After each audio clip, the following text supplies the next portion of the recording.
ndroducdiolendudio.html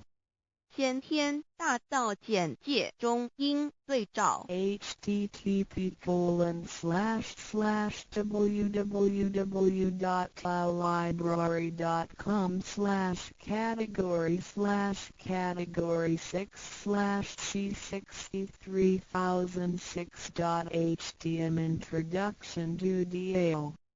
先天大道简介 Introduction to DAO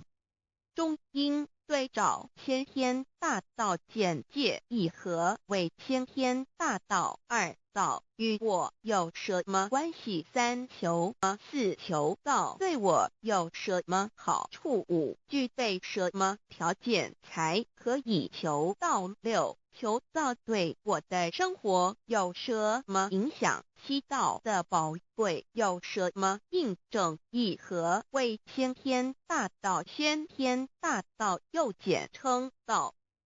我们若仔细地去观察，心窍开悟之后，